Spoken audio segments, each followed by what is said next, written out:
Assalamualaikum warahmatullahi wabarakatuh. Perkenalkan, saya Asyifa Fitriani dengan NIM 25016012. Saya berasal dari Prodi Pendidikan Bahasa dan Sastra Indonesia kelas A.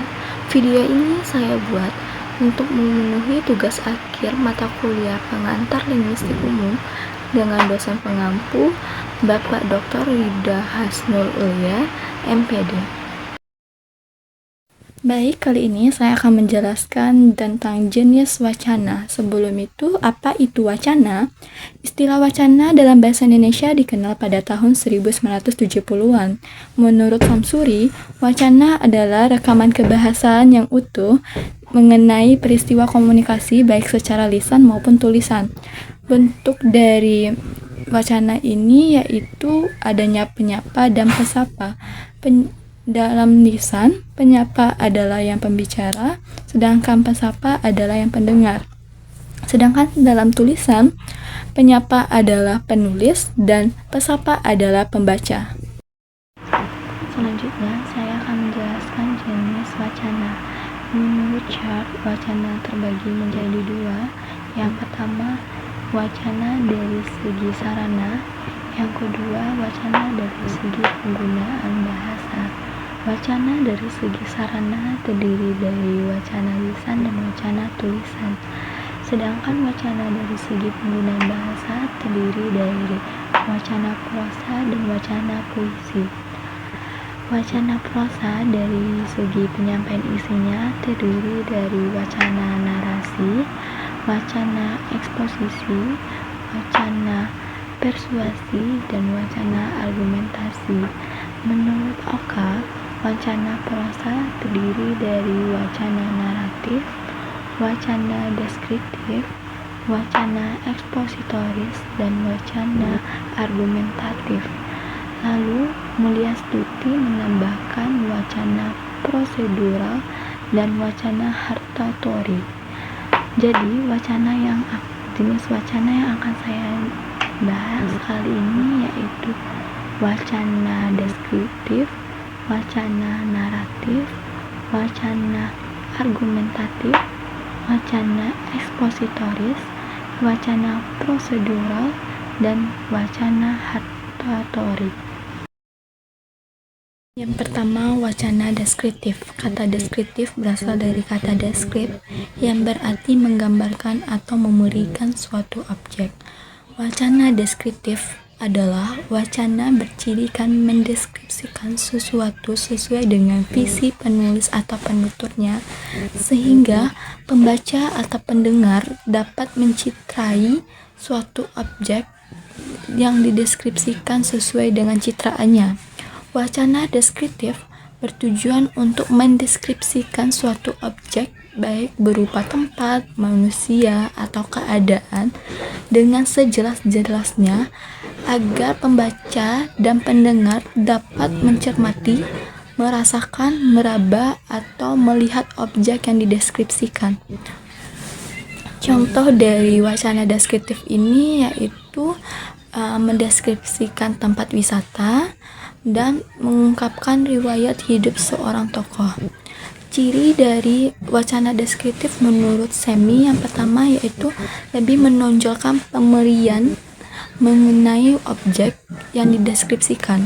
Yang kedua, mempengaruhi daya hayalan pembaca dan pendengar. Yang ketiga, menggunakan kata-kata yang mengunggah perasaan. Yang keempat, cenderung memaparkan sesuatu yang dapat dilihat, didengar, dan dirasakan sehingga dapat memicu imajinasi pembaca atau pendengar. Dan yang terakhir yaitu untuk menggunakan susunan ruang. Yang kedua, wacana naratif. Istilah naratif berasal dari kata narration, berarti cerita, dan naratif berarti yang menceritakan.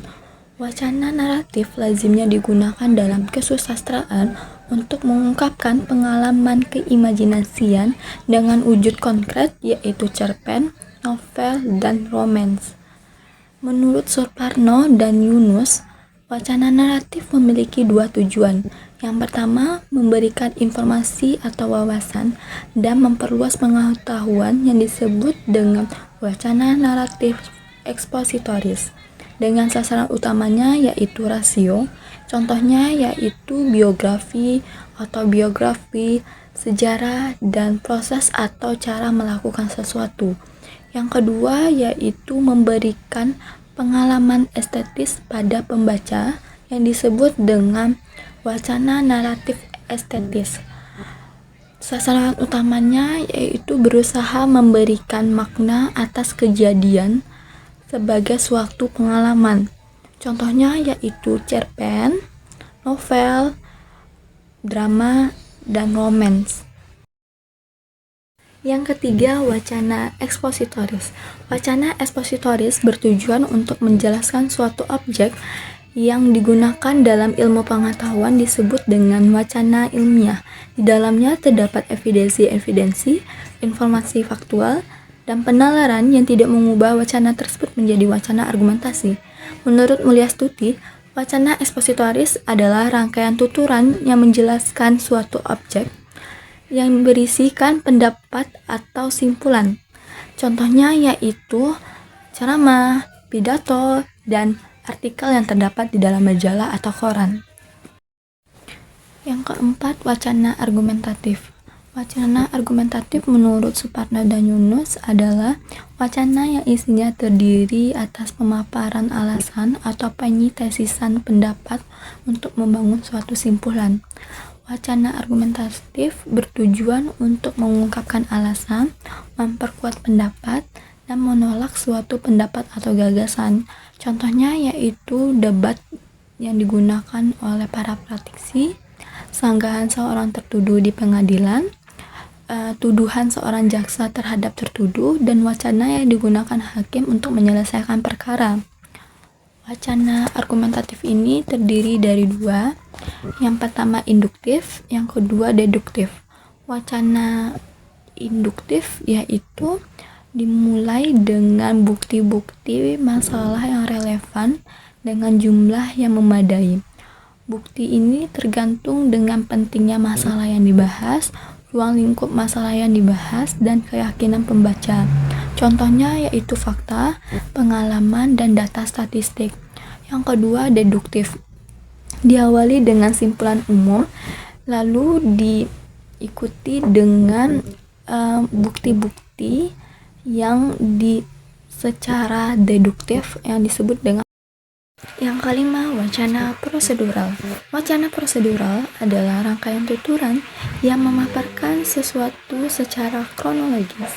Urutan dalam wacana prosedural tidak dapat dibolak-balikan karena urutan sebelumnya merupakan patokan untuk urutan selanjutnya. Wacana prosedural lazimnya disusun untuk menjawab pertanyaan bagaimana peristiwa tersebut terjadi atau pekerjaan itu dilakukan. Contoh dari wacana prosedural yaitu cara memasak masakan, cara merawat tanaman, dan cara membongkar atau memasang mesin. Yang keenam, wacana hatatorik. Wacana hatatorik merupakan tuturan yang berisikan ajakan atau nasihat, juga dapat berupa ekspresi yang mendukung suatu keputusan. Wacana hatatorik tidak disusun menurut urutan waktu, tetapi merupakan produksi suatu waktu. Wacana hatatorik bertujuan untuk mempengaruhi pembaca atau pendengar agar tertarik dengan pendapat yang dituturkan oleh penutur atau penulis. Wacana hatatorik contohnya yaitu khotbah dan pidato politik. Berikut contoh wacana hatatorik. Kesimpulannya, wacana merupakan satuan bahasa tertinggi yang utuh, memerlukan kohesi atau keserasian unsur gramatikal dan koherensi atau kepaduan makna untuk efektivitas komunikasi. Wacana terdiri dari dua, yaitu wacana dari segi sarana dan wacana dari segi penggunaan bahasa. Wacana dari segi sarana yaitu lisan dan tulisan. Wacana dari segi penggunaan bahasanya yaitu wacana prosa dan wacana puisi. Wacana prosa dari segi penyampaian isinya terdiri dari wacana deskriptif, yaitu menggambarkan objek secara rinci. Yang kedua, wacana naratif untuk menceritakan kejadian faktual atau imajinasi. Yang ketiga, wacana ekspositoris yang menjelaskan konsep-konsep.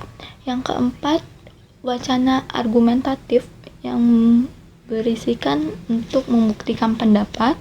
Yang kelima, wacana prosedural untuk menjelaskan langkah-langkah. Dan yang terakhir yaitu wacana hortatorik untuk mengajak audiens. Sekian dari video yang dapat saya sampaikan. Terima kasih. Wassalamualaikum warahmatullahi wabarakatuh.